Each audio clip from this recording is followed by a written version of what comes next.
L'altra cara, amb la col·laboració de Grup Soler.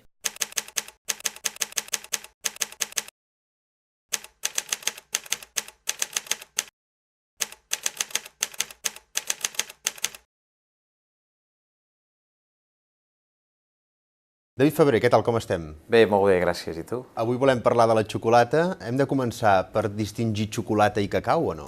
Podria ser una manera, és a dir, la xocolata seria un derivat del cacau, és a dir, a partir del cacau podríem fer xocolata.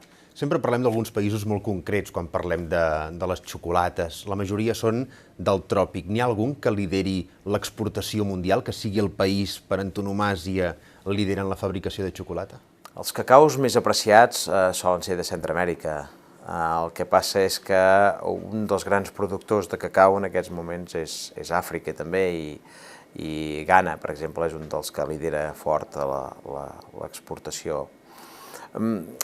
S'ha de dir que el cacau tothom avui procura fer-ho bé, perquè per això hi ha les multinacionals allà mirant a veure com tothom processa el cacau i seleccionant el cacau, no? I per què aquests països i no uns altres? Per què no parlem de Finlàndia, per què no parlem de Sud-àfrica i per què parlem de tots aquests països que són centrals? És un tema de clima, és a dir, l'arbre del cacau s'ha de conrear amb un microclima que li dona unes temperatures que té el tròpic i que, a més, es protegeix amb un altre tipus d'arbres, és a dir, per sobre d'ells hi ha uns altres arbres, i ells queden més petitets, l'arbre del cacau, i aquí és on es fa aquest clima, diguem-ne, d'humitat i de temperatura adequada. Com aconseguim un tipus de xocolata? Seríem la mescla de diferents cacaus? Sí, la xocolata, a veure, històricament, tu pots agafar qualsevol manual de xocolata i et dirà que per fer una bona xocolata i perquè sempre sigui igual, s'ha de fer barreja de cacaus. Llavors avui hi ha fabricants que fan això, processen determinats cacaus i fan la barreja que consideren oportuna, que després destinen a clients com ara puc ser jo o d'altres.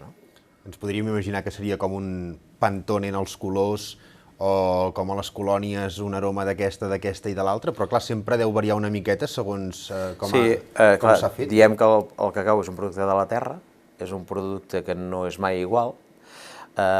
Precisament el cacau té una característica que és, doncs, a part de l'olor, té l'acidesa, té la fluïdesa també que té la pròpia mantega de cacau, que és un dels components del gra de cacau, que pot variar entre un 50 i un 55%.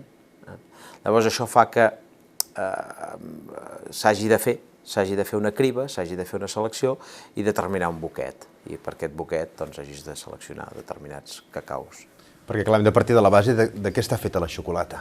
La xocolata està feta de sucre, pasta de cacau, que també en diuen licor de cacau, i mantega de cacau. Llavors un emulgent que pot ser l'acetina de girassol o l'acetina de soja, perquè, diguem-ne, s'amalgami bé tots els productes, els components, no? I perquè quedi bé ha d'estar ben refinada, el sucre no s'ha de notar, la pasta s'ha d'haver tret l'acidesa en una part proporcional que estigui correcta, que el paladar ho trobi agradable. Parlaves abans de tots aquests països del tròpic que són els principals productors de cacau.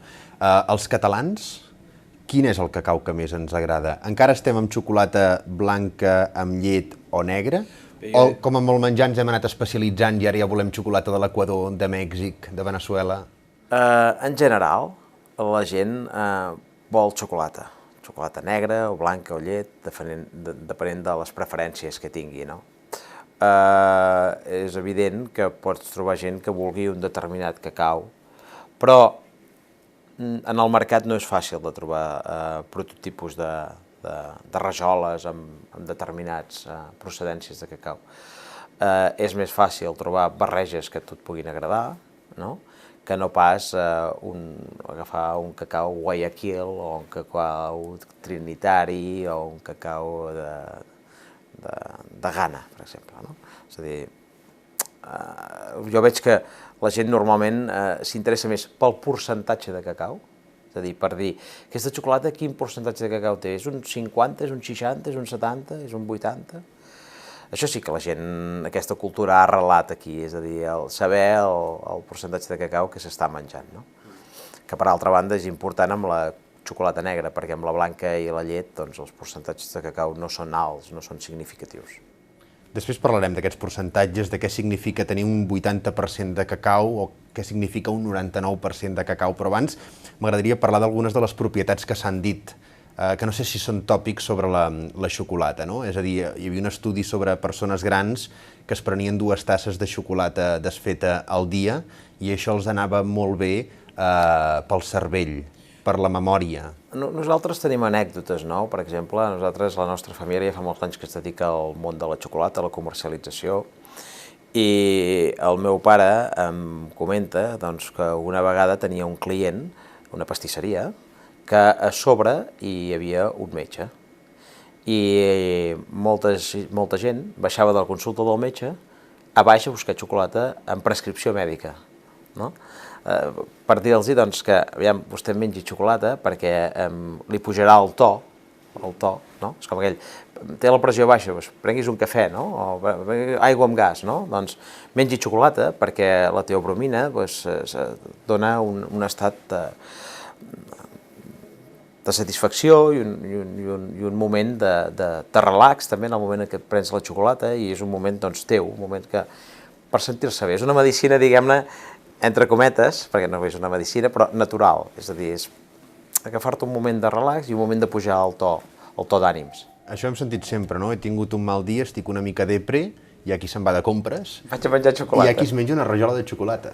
Sí. A veure, aquest tòpic hi és, i per tant entenc que és així, que la gent experimenta aquest... Jo, com que em menjo sempre, doncs no ho sé, no tinc aquesta sensació de decaïment, potser, de no menjar xocolata. També puc dir que això de l'addicció també ho trobo una mica fort, perquè jo, si no menjo xocolata un dia, tampoc em passa res. Però l'addicció potser és d'aquelles coses que d'alguna manera ens han dit que estan, entre cometes, no prohibides, però sí que en uns límits, perquè tenim el tòpic de que la xocolata engreixa. Exacte. Llavors, a veure, aquí tenim una cosa que és molt clara. La xocolata engreixa, quina xocolata? Perquè, esclar, sí, tu deies abans dels percentatges de cacau, no? Tinguem present una cosa, una xocolata d'un 50%, quan diuen, no, la xocolata és d'un 50%, el 50% restant és sucre. Llavors, aquella xocolata té un alt percentatge de sucre, amb el qual el sucre tots sabem que tendeix a engreixar, no? Si menges una xocolata d'un 80 o d'un 72%, fins a arribar al 100% és el diferencial de sucre que tenim. Jo diria que perquè et mengis 2, 3, 4 preses de xocolata al dia ningú s'engreixarà. Una altra cosa és si començo a menjar pa amb xocolata, o galetes amb xocolata, o faig una xocolata desfeta, que ja porta maicena, porta un espessant, i a més m'hi suco melindros, o pa, o... tot amb la seva justa mesura. No hi ha res que engreixi si ho menges amb moderació. Parlàvem d'aquest tant per cent, ara en veiem fins i tot de 99% de cacau que a moltes persones els costa, l'amargura que pot arribar a tenir aquesta xocolata. Si parlem de la blanca, si parlem de la xocolata amb llet, de què estan fetes aquestes xocolates? Només un incís amb això que dius del 99, nosaltres arribem a vendre 100% pasta de cacau natural. És a dir, tenim clients que ens venen a buscar el 100%. Per què? A veure,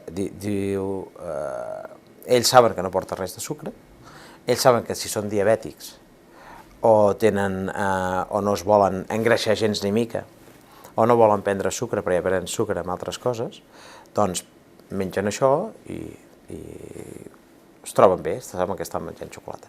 I a part que és una font d'energia molt gran, no? Pas que el cos li deu costar més assimilar... Sí, home, has de vigilar també. La puresa de... Exacte, has de vigilar, jo crec que... Quan més percentatge, menys ració al dia seria, no? Sí, i a més té un grau d'acidesa més gran, amb el qual doncs, has de mirar que tu, el teu aparell digestiu et funcioni, que no tinguis un problema d'acidesa i que modera't. Tampoc et ve de gust. Jo diria que l'addicció a la xocolata, potser, no sé si tant si ho fa el cacau, com el sucre que porta. M'explico? Perquè tots sabem que el sucre reclama més sucre. La part dolça, no? La part dolça, jo diria que això podria tenir a veure. Anàvem a la xocolata en llet, a la xocolata blanca. La xocolata llet, bàsicament, incorporarà en la pasta de cacau, incorporarà làctics, incorporarà llet en pols.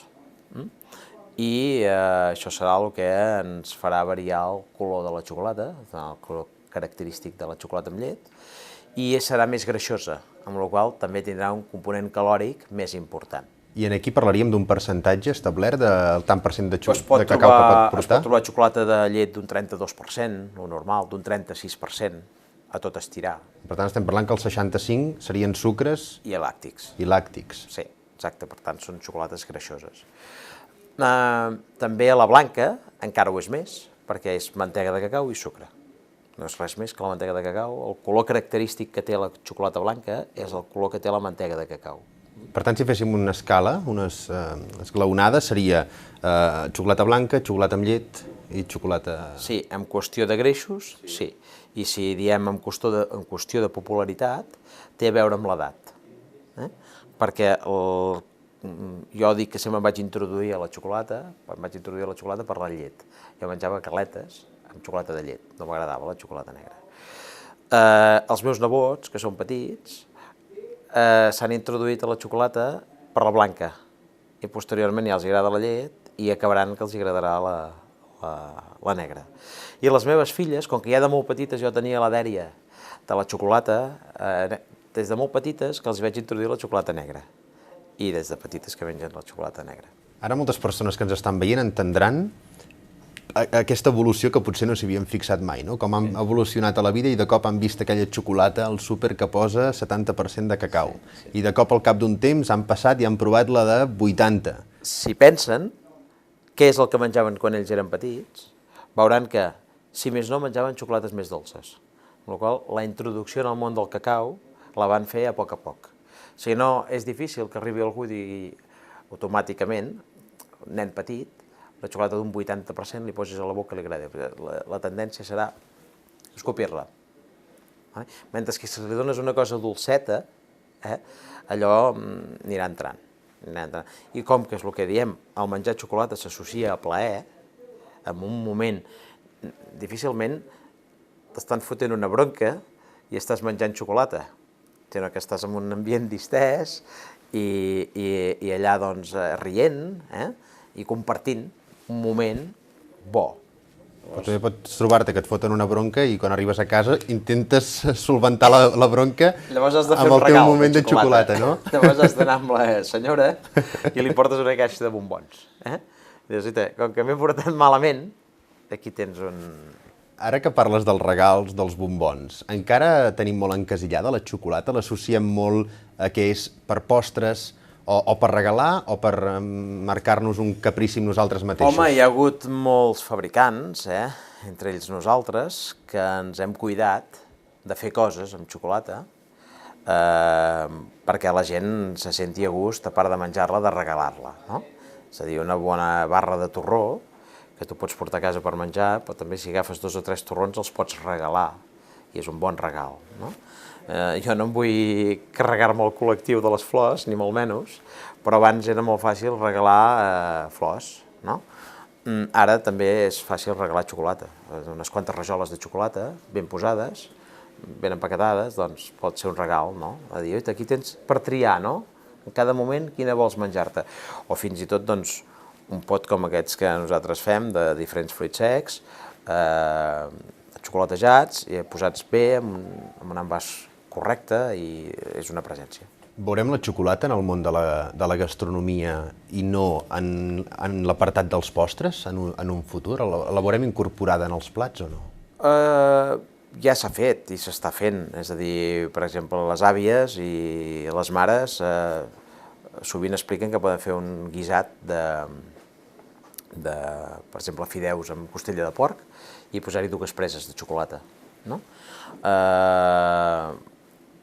Llavors, altra gent, evidentment, ha incorporat altres o en altres plats han incorporat xocolata. Per exemple, ara és molt més fàcil combinar la xocolata amb postres que no pas amb coses, diguem-ne, pròpiament del món de l'alimentació en si. No? Quins serien els millors amics de la xocolata a l'hora de combinar-los? Doncs jo crec que les fruites, tant si són naturals com deshidratades, això està molt bé, i llavors els fruits secs. Els fruits secs, per definició, nosaltres som un país productor de fruits secs, un país que té unes nous de molta qualitat, unes avellanes del cantó de Tarragona doncs, també molt preuades, més petites que les turques, però en qualsevol cas molt més gustoses. Llavors això fa que poses una bona xocolata amb un bon fruit sec i els dos pugin de categoria, tant el fruit sec com la xocolata. Un enriqueix l'altre, no? Un enriqueix l'altre, sí. Parlàvem dels amics que té la xocolata a l'hora de complementar-se, no? Vosaltres feu més de 55 tipus de bombons diferents. Hi ha límit en aquestes combinacions? Explica'm algunes de les rareses, algunes de les combinacions menys habituals. Les últimes coses que he fet una mica més extravagants, per exemple, és un fabricant de l'Aragó enviar-me unes olives, que diu que n'ha menjat hasta el rei, ja, em diu, m'explica ell, olives deshidratades, negres, i jo les he banyat amb xocolata negra, donant-li la forma d'oliva. I això està tenint molt èxit.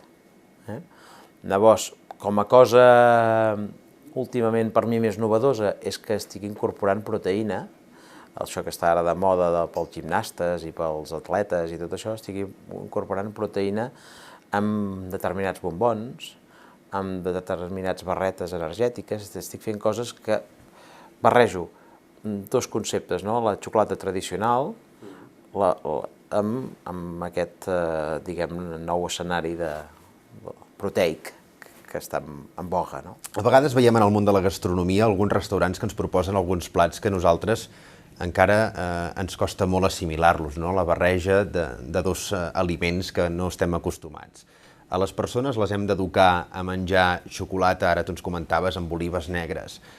Seria un plat que ens semblaria estrany ara mateix, no? Això s'educa amb el temps, gastronòmicament parlant, o hi ha gustos que, per molt que els anem posant al mercat, mai acabaran de quallar? Jo penso que hi ha gustos que encara que els posem al mercat i insistim en ells, no quallaran. És a dir, estarà bé per un moment, com una extravagància, com una novetat, depenent de l'escenari que tinguem. Si estem fent un tast o estem fent un maridatge, el que sigui, no? El que tinc molt clar és que la indústria i l'artesà al final ha d'acabar produint allò que en realitat es ven, no? I fer coses que proves i no vens, a la llarga et canses de fer-les, perquè les has de llançar, no? Per exemple, jo tinc clients que a mi em compren unes capsuletes que nosaltres fem per posar-hi oli.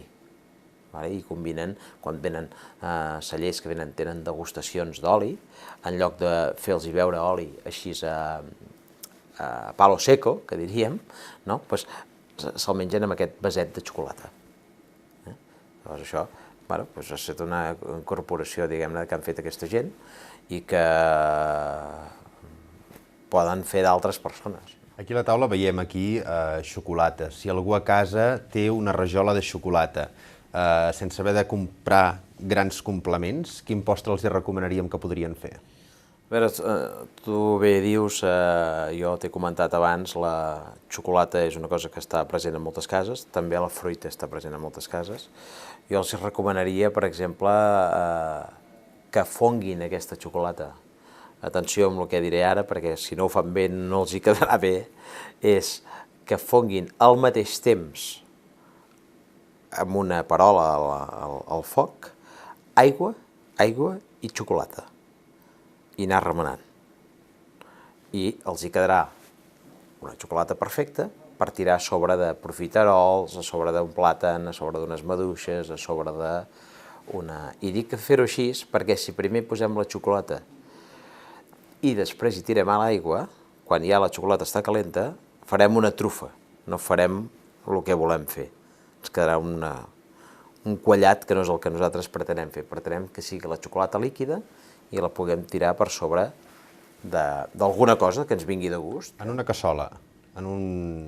Sí, en un recipient que puguem posar al foc, agafem la rajola de xocolata, la trenquem abans d'obrir el foc, la trenquem a dintre i un got d'aigua, o menys aigua, perquè si no serà molt aigualit, una mica d'aigua, just per trencar la molècula de la mantega de cacau i que es faci anar remenant, ja està. Però directament, que la gent no confongui el bany Maria, Si volen fer el bany Maria tindran la particularitat de que segur que si es distreuen no se'ls hi torrarà del cul. Aquesta és una altra, també. Aquesta és una altra, perquè també pots fer-ho al microones, però el microones, si et despistes, va tan ràpid i cou cap a dintre que faràs una sorra. Els que ens agrada molt la xocolata, i ens trobem que vas a casa d'algú que sap que t'agrada molt la xocolata, però de postres hi ha un pastís de trufa. La trufa no és la xocolata. La trufa no és la xocolata, correcte. Quina diferència hi hauria entre la trufa i la xocolata? El primer, si és una trufa mal feta, és un desastre, no? Perquè aquest postre te'l poden arruïnar. Llavors, la trufa està fet generalment amb nata. Una nata ben muntada, amb una trufa, amb una xocolata, fas una trufa. Llavors, és quina intensitat vols que tingui aquella trufa. Llavors també pots acompanyar algun licor, un contró, un whisky, un brandy, el que sigui, a l'hora de confeccionar aquella trufa. Com més xocolata hi posaràs, més gust de xocolata tindrà, és a dir, més restaràs la nata, el gust làctic que té la nata, no? Dit això, està bé un pastís de trufa. És un clàssic, no deixa de ser un clàssic, però realment que la trufa sigui bona. Acabem amb 3 tòpics sobre la xocolata, on ja l'hem anat desgranant al llarg d'aquesta conversa. Dèiem que la xocolata engreixa, o no? No. O sigui, estudis que s'han fet, que a mi m'han passat, la xocolata no engreixa de per si. La xocolata, i menys menjada amb moderació. Si tu cada dia et menges una rajola de xocolata, no sé si tindràs un problema de greix o un problema de fetge. No sé què el tindràs, però no és correcte, no? En síntesi, parlant d'aquest tema, els hauríem de dir a les persones que ens estan veient que només depèn del tant per cent de cacau que té la rajola? Sí, el tant per cent determinarà el percentatge de sucre que portarà. Per tant, serà més calòrica o menys calòrica. La xocolata no deixa dormir. També diuen que hi ha gent que es pren el cafè i se'n va a dormir, no té cap problema. Que beu Coca-Cola i se'n va a dormir, no té cap problema. Tot això són substàncies que si tu te'n vas amb un metge i et diuen vostè les substàncies excitants les ha de deixar. Et diuen el cafè, el te, la xocolata. Per què? Porta aquest component, diguem-ne, que fa que estiguis una mica més eufòric. I per acabar, la xocolata és afrodisíaca. Sí, se li ha donat aquest to divertit, aquest to, diguem-ne, de component lligat a l'activitat amorosa, no? Bé, jo segueixo pensant que forma part de tot el component aquest que hem dit d'exaltació de l'estat d'ànim. Llavors, si tu estàs animat, tot plegat funciona molt més bé, no? Segurament aquesta part també. David, com a un dels responsables d'aquest xocolating, Catalunya, el món i en el món de la xocolata, en quin punt està ara mateix? Tenim un reconeixement a nivell de fer les coses ben fetes, a nivell de tenir, no podem dir que som productors de cacau, perquè no tenim el clima que hem comentat abans, que siguem del tròpic, no? Però sí que hi ha bons xocolaters, hi ha bons xocolaters, hi ha bons professionals que els agrada treballar la xocolata. I cada dia també he de dir que hi ha més gent aficionada a menjar xocolata de qualitat.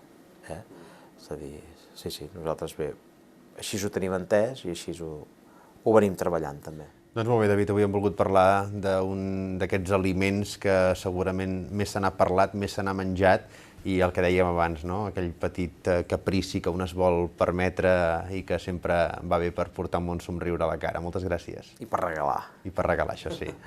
Fins una altra. Gràcies a vosaltres i a tu, personalment. L'altra cara, amb la col·laboració de Grup Soler.